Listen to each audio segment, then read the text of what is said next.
Hey there, I'm Jackie Ferris. This week on the 302, we are at the historic Robinson House. You've heard the saying, George Washington slept here. Well, George Washington ate here. We're going to tell you all about the history straight ahead. The 302 starts now.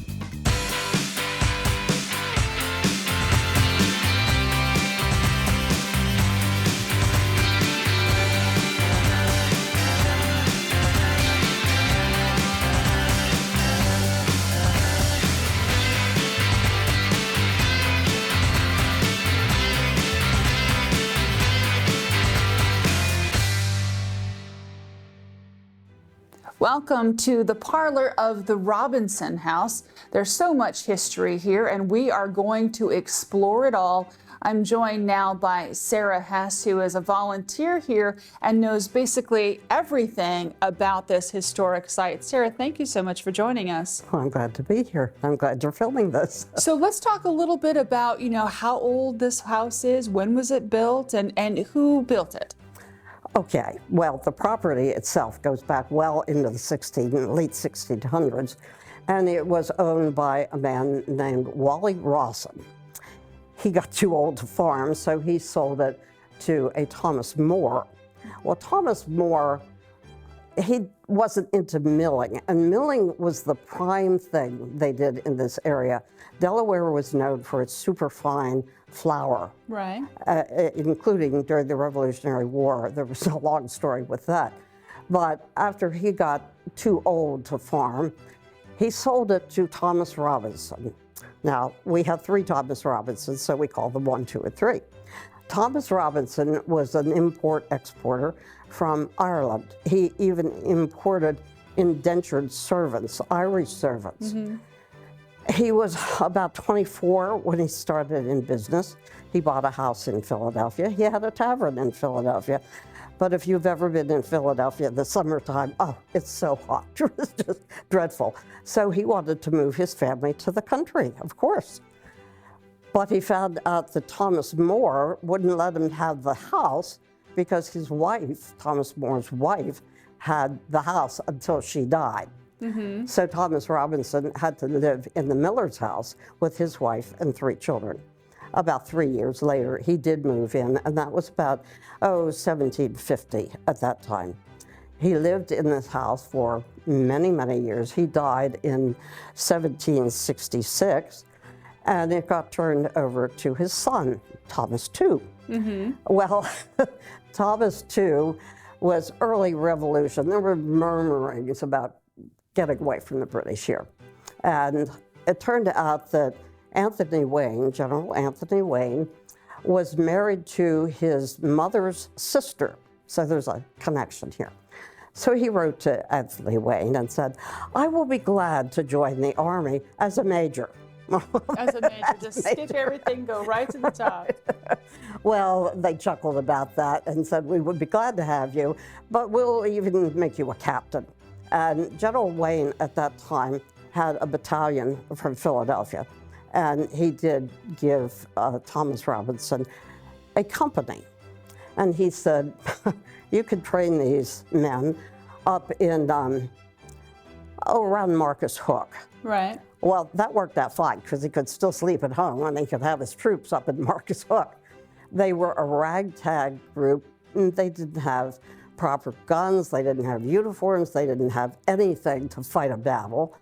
And he set about making them shipshape. So most of the history of this house really centers around Thomas II. He fought with Washington. Washington stayed here, more for lunch.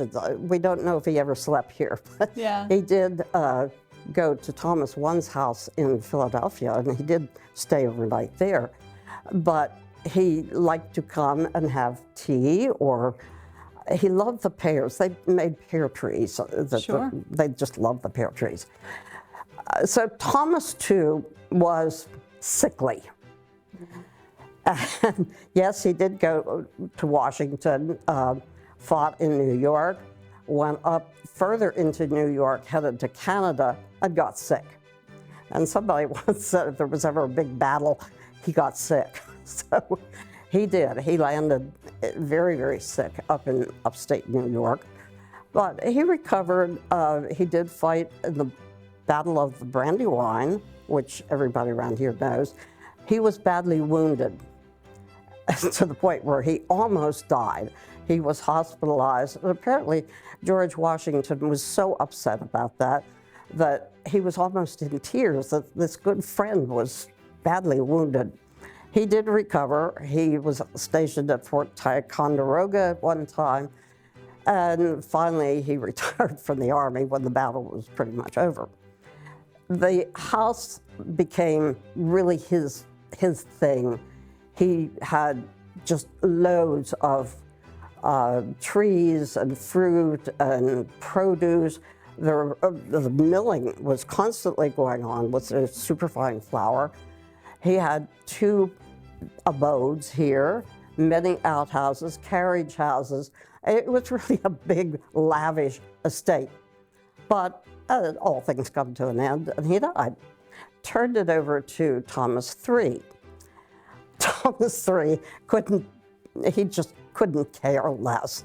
He went up to Philadelphia, lived up there. Actually, during the Revolution, the British were right close in the river here. Right. And his mother got scared, so she moved herself and the girls up to Philadelphia. Actually, the first Thomas, had 5 children. Abraham was the oldest son. One of the youngest sons was Thomas II, who fought in the Revolution. But eventually, the entire family moved up to Philadelphia. They kind of all died off, and then it got turned over to another family, and then another family. It has been a tavern, a tea house, private property, all sorts of things. There are so many amazing features to this house, and we're going to talk about them when we return.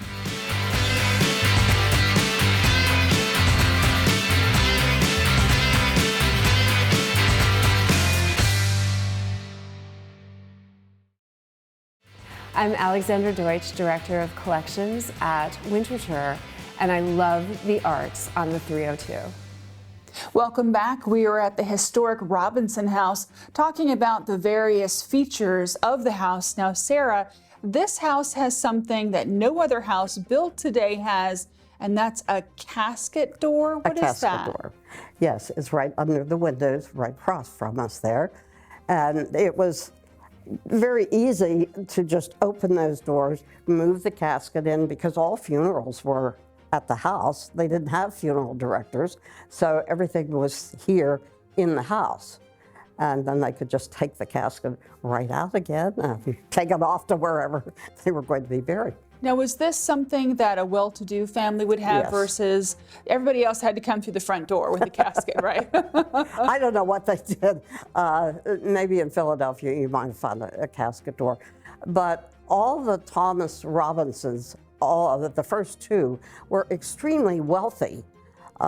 When Thomas I died, his worth was over 500 pounds, and that was British pounds, which was in the millions today. So yes, they could put little features like that. Upstairs, there's some work around that you wouldn't have seen in a regular house. It was little woodwork that was fancy. As far as molding and things like that? Yeah. Mm-hmm. This whole house is really beautiful, and I know that there are a lot of replicas, but you do have a couple of artifacts that were indicative of the time, and at least one that was owned by the family, right? That's negotiable whether we do or not. I've been told that one of the plates in here might have belonged to the family, but it had so many owners and everything was stripped out at various times, so we aren't really sure. Hard to say. Yeah. So when you think about this house that's got this much history to it, a lot of times it goes through various stages. And you have a really great setup in the dining room, the formal dining room, that takes us through that. Talk to us a little bit about the different stages and what we'll see in those portraits. Well, the different stages, the house itself was a timber frame house. that was a very sturdy, rather rare for these parts in the 1700s. They just didn't build timber frame houses, but there were trees all around, so why not? The original house was our formal dining room now, just that room and the room above it. Now, we tell people that the house was just 2 rooms, and when we have visitors, they say, and how many kids did he have? Well, he had a wife, 3 children, and a number of nieces and nephews lived in that upstairs room. So he built the double room that we have, which is across the hall. Now, imagine coming here in the 1700s and just seeing 2 rooms. That was it. Well, that's how they did it back in the day. That's how they did it. There may have been a log cabin originally in the 1600s. I suspect there was. There was a miller's house, but this room that we're sitting in, that was added a little bit after or near the same time as the double room, which really was wonderful because the kids now had playrooms. They could be separated. He also had this room as an office. I mean, where you came in the entranceway, that was just dirt, so you could gallop your horse right up Right to the here, front. come in the door, and you were in the office, which was great. I mean, it didn't have to bother the family. So the pictures that we have are indicative of different stages. At one time, there was an artist colony here, attached kind of to the side of the house, and it went over to the summer kitchen, which I think you'll see later. And that was the late 1800s, about 1900. I think one of the pictures does show that. It didn't last long. It was a fad. So what's your favorite part of the house? I mean, there's got to be so many different things that you wouldn't see in a modern day house. I think one of my favorite things is the bed upstairs in the little room.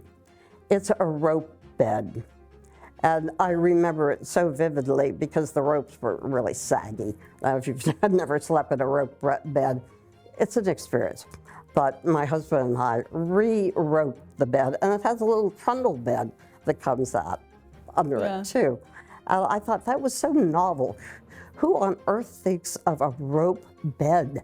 I mean, they don't have them. How many geese or chickens or what have you would it take to stuff a mattress? You don't think of things like that. We got a foam mattress in some store. Back in the day, you had to think about those things. You had to think about those plan, things. and a lot of times you used the feathers for your pillows, and you ate the chicken. Right. So, you know, there's a lot to do here. Now, everything has been redone recently, right? Yes. Tell me about summer. the Summer of Brass. That was when I volunteered at a weak moment to polish all the brass. I wish I hadn't. That's a lot of brass, though, It right? was 85 pieces of brass. A lot of the candlesticks and candelabras that you see all around the room, they all had to be polished up and everything has been repainted, so when people come, it's all bright and brand new. That's right. So, and Everything's been slip covered. And there's across the hall, there's a room where you can come for presentations. Do you guys have presentations frequently? Yes, let's see, I'm thinking Charlie Zahm, well-known singer in the area, he gave a concert here recently. We've had singing groups at Christmas time. We've had different speakers come in at various times. It's kind of whatever our time limit lets us to have a speaker that wants to come in. And we also have open house the second Sunday of every month. Okay. And when does that happen? Well, Like what time? Oh, typically? 1:30 to 4. Okay. Second Sunday of every month, and my husband and I do it. And it depends on the weather. Sometimes we'll have 35, 40 people. Any other time we might have 3 or 4. And they just drop in and we chat and tell them about the house. Fantastic. Well, I'm looking forward to seeing the summer kitchen. So we're going to take a quick break, and we'll be in that summer kitchen when we return.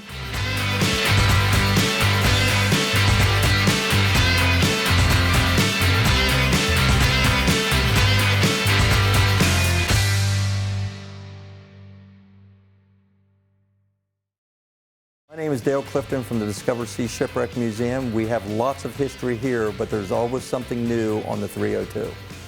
Welcome back. We have now moved into the summer kitchen at the Robinson House, and I'm joined by Clyde Hess, who is the husband of Sarah Hess, right? Right. And he's going to tell us a little bit about the summer kitchen. But first, let's talk a little bit about your outfits. You guys are both dressed up. Now, is this something that is indicative of the time when the Robinson House first began, or?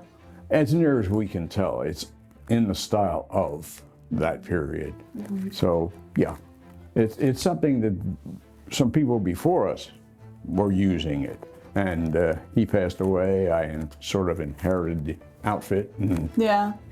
here we are. And it just adds to the ambiance whenever you come to learn about just the amazing history of the Robinson House. Tell us a little bit about the summer kitchen. Well, it was built, as near as we can tell, I go weasel on all this kind of stuff. Yeah. It was built about 1800. And you think about what goes on in a house in the middle of August, and there are fires in the fireplaces cooking food. It's not a very pleasant prospect. So, and there's also always the hazard of fire escaping out of the fireplace. Sure. So it's, they decided to build a summer kitchen, and here they are. And this is part of it. It's kind of interesting. There's one solid beam across the front, and ovens back there for bread and cakes and pies, and just a general place to cook.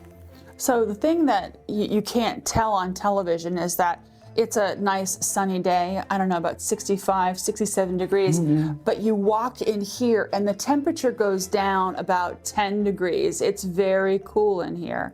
And that would be conducive, I would think, for, I don't know, if someone is sleeping upstairs, it would keep them warm because they cooked in here all day. Well, I don't know whether they cooked here year round. Yeah. They may have desired to cook in the house in the middle of Sure. winter time and get the heat in there. Yeah. So I don't really know about that part of it. Yeah. We do know it was built about 1800. The state of Delaware did some archaeological digs around the building, trying to establish. There's indications that some people thought it was a blockhouse built in the 1600s. Well, the state did an archaeological dig around the property. They found nothing prior to 1800. So we're pretty certain That's this was built about 1800. you know. Sure. So when we're talking about the indentured servants, who would they have been? Were they Irish or?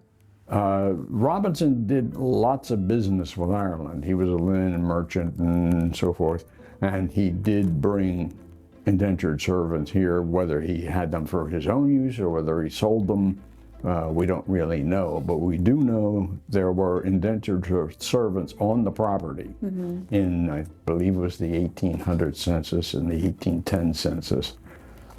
Plus there were also slaves here in one of those censuses. Right. I know that for folks at home that may not know this, indentured servants and slaves were different in that there was a price that you could work off if you were an indentured servant, whether it was your passage or some debt that you owed to someone else. It was like a contract. It was a contract. It was a 7-year contract that you agreed to work essentially as a slave for 7 years with a certain amount of money paid up front to, usually it was to pay for passage here. Yeah.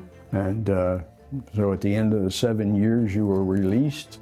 Generally, the owner, whoever the owner of the indenture was also required to provide for the men a suit of clothes, and I'm not quite sure what in the way of clothing for the women. So do we know by some of the records, you know, how the 4 generations of the Robinsons, how they, I mean, did they honor these things? A lot of times you hear about these stories and the amount of the indentured process like keeps going up and they never really get free. We don't know. Yeah. We don't know anything about how they handled their indentured servants. They were originally basically Quakers. Okay. And they have a certain positive approach to people, and would not have been big in slavery, although they did indeed, Sure. after generations, there were slaves here. Yeah. So you've been doing this for a number of years. What would you say is your favorite part? When people come to the Robinson House, what's the one thing that you just really enjoy sharing with them? Oh, wow. There's a bunch of things. I know, this is a great place. The coffin doors, for one. Yeah, we is talked about something. that. And the rope beds upstairs, Yeah. because we did some work on getting them put I heard back about together. that in the summer of shining all the brass, but Oh, Yeah. she signed the brass. We just do lots of stuff, and I don't particularly have anything that's really a favorite. Just just the history is just so overwhelming. yeah, well, we've been doing this for a couple of years, and we try to find new stuff where we can. Sarah has a copy of the book. We had a study done by a gal named Netta Mokhtiri. She did this, and I think it was a dissertation. Okay. So we have that for a good bit of historical records. But, it's been here for 300 years. So it's kind of hard to narrow it down to. Sure. There's just so much, though. Yeah. I get you. I get you. Well, Clyde, thank you so much for joining us. I really appreciate it. You're welcome. And we'll be right back.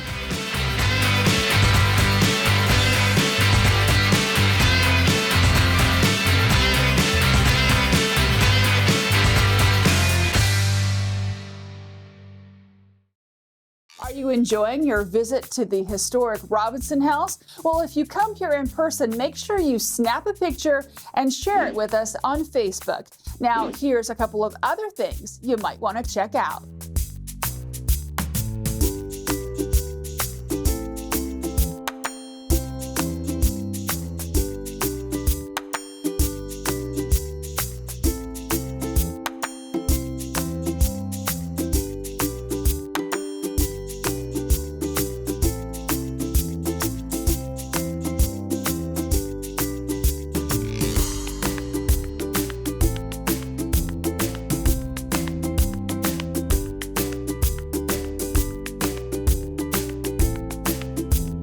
For more information on the Robinson House, you can visit robinsonhousede.org. That'll do it for this week's episode of the 302. Make sure you follow us on Facebook to get behind-the-scenes content you're just not going to get anywhere else. We're going to leave you now with some beauty shots around the Robinson House. Until next time, I'm Jackie Ferris. Tell them you saw it on the 302.